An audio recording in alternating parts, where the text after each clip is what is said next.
Pai do Senhor, povo abençoado. Evangelista Miguel de Souza. Estamos de férias aqui na cidade de Macapá. E aproveitando, indo lá, dar uma volta na localidade chamada Itaubal. Eu quero deixar com você uma meditação da palavra de Deus. No Evangelho de Jesus diz, segundo escreveu nosso irmão Mateus, palavra dita pelo Senhor Jesus. Porque pelas tuas palavras serás justificado, e pelas tuas palavras tu serás condenado. E eu quero falar nesse momento, mostrar para você que as nossas palavras, elas também têm poder. A nossa língua, ela tem esse poder de abençoar e de amaldiçoar também as pessoas. É muito comum, me lembro do meu tempo de criança, era mais notório isso. Quando uma criança era, como diz o gaúcho, arteiro, né? As mães chamavam de sapeca, diabinho, tantas outras palavras que muitas vezes a gente ouvia, né, as mães proferindo para os seus filhos e não imaginava que aquelas palavras elas têm poder. Quando Deus me fez sacerdote e rei, como rei para reinar com Cristo, mas como sacerdote para abençoar as pessoas que estão na nossa volta, abençoar os governantes. Nós, como servo de Deus, nós não criticamos os governos, apesar de muitas vezes esses governantes, eles não temerem a Deus, né? Mas a Bíblia ela é bem enfática em nos ensinar a orar pelas autoridades, para que nós possamos ter uma vida sossegada. O irmão Paulo viveu no período do Império Romano, um período muito difícil, né? Ele orientava os irmãos das igrejas, onde ele fundou, para que eles tivessem esse cuidado de orar pelos governantes, porque toda autoridade ela é constituída por Deus. Certamente vão pagar pelos seus erros, pelas suas falhas, né? Pela forma de não governar como Deus gostaria. Então eles vão pagar por isso. Mas não compete a nós ficar amaldiçoando as pessoas. Nós temos aqui abençoar. Eu lembro-me de um moço chamado Ulisses Guimarães, conhecido como o Homem das Diretas Já. Uma certa feita ele estava numa entrevista com a Maria Gabi Gabriela, eu me lembro, como se fosse hoje. E ela fez várias perguntas para ele e perguntou sobre o termo de governo, o que faltava ele conquistar. Ele disse que só faltava duas coisas, era ser presidente do Brasil e ser papa. Só que como ele não tinha vocação para papa, mas tinha vocação para governo, né? O sonho dele era governar a nossa nação. Mas o que me prendeu não foi essa pergunta, mas uma outra pergunta que a Maria Gabi Gabriela perguntou a ele. O que o senhor acha da morte, seu Ulisses Guimarães? Ele disse, olha, se eu morrer primeiro que você, e você vê eu num cortejo, dentro de um caixão, você pode dizer ali, está um homem contristado. Eu não quero esse negócio para mim, de estar sendo velado dentro de uma urna, dentro de um caixão. E as palavras, elas têm tanto poder que ele não imaginava que aquelas palavras ele estava proferindo e ia se cumprir na vida dele. Eu pergunto a você que me acompanha nesse canal, já encontraram o corpo do Ulisses Guimarães? Claro que não. Ele sofreu aquele acidente aéreo em Angra dos Reis e em efeito do que? Das suas próprias palavras. Ou não medir as palavras como responder uma pergunta de uma jornalista. Talvez muita coisa da sua vida tenha acontecido porque você proferiu essas palavras de maldição para a sua vida.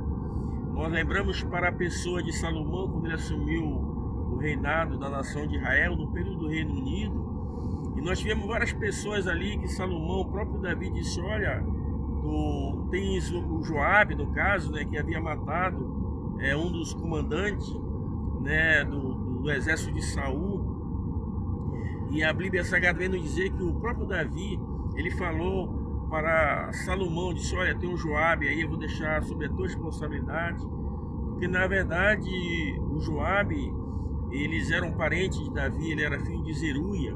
A Zeruia, ela era a irmã do pai de Davi, então eles eram primos chegados. E o Joabe foi um grande comandante do exército do Senhor. Mas ele matou o comandante do exército de Saul, chamado Abner. E isso Davi não gostou quando a pessoa de Joabe se comportou desta forma. Mas por serem parentes ainda, o próprio Davi não puniu a Joabe, mas quando ele estava no leito, já quase da sua morte, ele passou essa responsabilidade para a pessoa de Salomão, seu filho. Teve outras pessoas também, sacerdotes, pessoas que proferiram palavras contra a pessoa de Davi, amaldiçoando Davi quando Davi estava vindo ali, os filhos de Semei, né, quando Davi estava vindo ali, fugindo de seu filho Salomão, Absalão, melhor dizendo, quando ele está vindo ali, aconteceu isso e o Davi não quis punir ele, mas ele chamou a Salomão e disse: olha, Salomão, você vai ficar sobre a tua responsabilidade. E um dos homens que no momento agora eu não lembro o nome dele, também Davi passou essa responsabilidade para ele. E agora quando a pessoa de Salomão, de Davi morreu, o Salomão assumiu o poder. Aí teve um outro também, o próprio irmão da pessoa de Salomão, chamado Adonias, que Adonias, assim que Davi estava quase para morrer, o que ele fez? Ele reuniu os soldados ali e o povo proclamaram a ele a rei. E de repente agora o profeta, ele chega até a pessoa de Davi e disse: olha, tu sabia que hoje estão oficializando a pessoa de Adonias, teu filho, como um rei? E não convidaram a Salomão, o seu irmão, e não convidaram a Batseba. Eu queria saber, Davi, se tu tem alguma coisa a ver com isso. Aí Davi disse: não estou sabendo o que está acontecendo. Ele disse: então faz isso, agora tu aproveita esse momento e apresenta a pessoa de Salomão, para que todo o povo saiba que Salomão foi o homem que tu escolheu. Então quando o Salomão foi proclamado a rei pela pessoa de Davi, a Bíblia Sagrada nos diz que Adonias, ele recuou. A posição que ele tinha como rei, agora ele recua, e após ele recuar, a Bíblia diz que ele veio até a pessoa de Salomão e disse: olha, Salomão, eu estou aqui disposto a fazer uma aliança contigo e me submeter a ti. A princípio as palavras foram boas da pessoa de Adonias, e aí Adonias chegou com ele e disse: olha, tu vai e tu fica num determinado lugar, deu uma localização para que ele ficasse, que não saísse dali, porque o dia que saísse dali certamente ele morreria. E ele disse: olha, boas são as tuas palavras. E assim Davi combinou com ele. Só que em determinado momento, os dias se passaram, aí a pessoa de Adonias, talvez influenciado por alguém, ele chegou com Batseba, ele não teve coragem de chegar com Salomão, chegou com Batseba, que era mãe de Salomão, e disse: olha, quem sabe tu fala a Salomão para que ele me dê a sunamita, aquela moça que quando Davi já estava velho, trouxeram ela para que ela aquecesse os pés de Davi. E a Bíblia diz que durante os dias que ela ficou com Davi, ela não coabitou com Davi. Era uma moça virgem, muito bonita, muito formosa. E a Bíblia diz que quando Adonias faz isto, ele lança essa proposta para que Batseba chegasse em Salomão. A Bíblia diz que Salomão agora, a Batseba chega e diz: olha, meu filho, eu tenho um pedido a fazer para ti. Ele disse: qual é, minha mãe? Ela disse: olha, eu quero que tu pegue a sunamita, porque Adonias me procurou e ele quer que tu dê ela para ele como esposa. Ele disse: porventura o Adonias também não quer o reino para ele, porque hoje ele veio me pedir também a sunamita, amanhã depois ele pode vir me pedir o reino. E com isso a Bíblia diz que o próprio Salomão mandou matar a pessoa de Adonias, o seu próprio irmão, Mas os anos se passaram e a Bíblia Sagrada nos fala sobre a pessoa de Joabe, que era o capitão do exército da pessoa do rei Davi. E agora a Bíblia Sagrada vem nos dizer que o Davi pegou, quando Salomão assumiu, Joabe, então ele veio se redimir a pessoa de Salomão, porque até então ele estava do lado de Adonias, mas quando ele viu Adonias morto, ele também veio.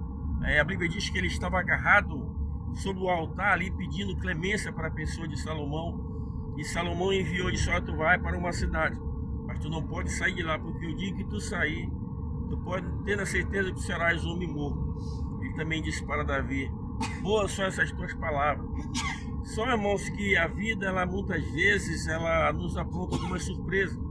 E a Bíblia Sagrada nos diz que a pessoa de Joabe estava ali e de repente sumiu algum dos seus animais e foram para uma outra cidade. Alguns escravos dele também foram atrás. E agora a pessoa de Joabe sai do local em que Salomão havia dito para ele que não saísse dali, porque o dia que ele saísse dali, certamente o Salomão ia matar ele. Mas aí quando ele viu os seus escravos haviam fugido, ele foi em busca dos seus escravos e a notícia chegou aos ouvidos de Salomão. Olha, Joabe, ele viajou para uma cidade para ir em busca dos seus escravos e também dos seus animais. E a Bíblia Sagrada nos diz que a pessoa de Salomão esperou a pessoa de Joabe retornar, e quando Joabe retornou, ele disse: o que foi que eu te falei? Para que tu não saísse da cidade, porque o dia em que tu saísse, tu morreria, né? E você mesmo disse que aquelas palavras eram boas palavras, aquelas palavras, então pelas tuas palavras tu sentenciaste agora a tua morte, e mandou matar a Joabe. É aquilo que Jesus disse: pelas tuas palavras serás justificado e pelas tuas palavras tu serás condenado. A minha pergunta nesse momento, meu irmão, meu amigo que me acompanha nesse canal: que tipo de palavra você está proferindo? É muito importante quando abrimos a nossa boca para proferir palavras de bênçãos. Tem pessoas que abrem a boca para mentir, tem pessoas que abrem a boca para fazer fofoca, tem pessoas que abrem a boca para amaldiçoar os outros. Mas Jesus nos deixa um exemplo bem clássico no Evangelho de Mateus, no capítulo 5, a partir do verso 1. A Bíblia diz que Jesus, subindo ao Monte das Oliveiras, abrindo a sua boca, os ensinava. Bem-aventurados que choram, porque eles serão consolados. Bem-aventurados que têm fome e sede de justiça, porque eles serão fartos. Bem-aventurados pacificadores, porque serão chamados filhos de Deus. E a gente vê uma sequência aí de palavras proferidas pela pessoa de Jesus, porque Jesus, quando abria a sua boca, ele saía dos seus lábios palavras de graças. Que tipo de palavra você tem pronunciado? Que Deus e Cristo nos abençoe através desse vídeo. E se você gostou dessa mensagem, compartilhe ao seu parente, ao seu amigo, a pessoa que você mais ama. O grande objetivo deste canal é falar da mensagem do Evangelho genuíno de nosso amado Senhor e Salvador Jesus Cristo. Você, meu amigo que me acompanha nesse canal, se porventura não entregou a sua vida a Cristo, não fique cocheando entre dois pensamentos, mas aceite o Senhor Jesus como Salvador pessoal de sua vida. A Bíblia diz que todos pecaram e destituídos estão da glória de Deus, e você não está isento também disso. Mas se você render a sua vida a Cristo, Ele pode transformar a sua vida, fazer de você, de um vil pecador, uma pessoa salva, uma pessoa bendita de nosso amado Senhor Jesus, Salvador Jesus Cristo. Que Deus abençoe a sua vida. Amém. E até o próximo vídeo.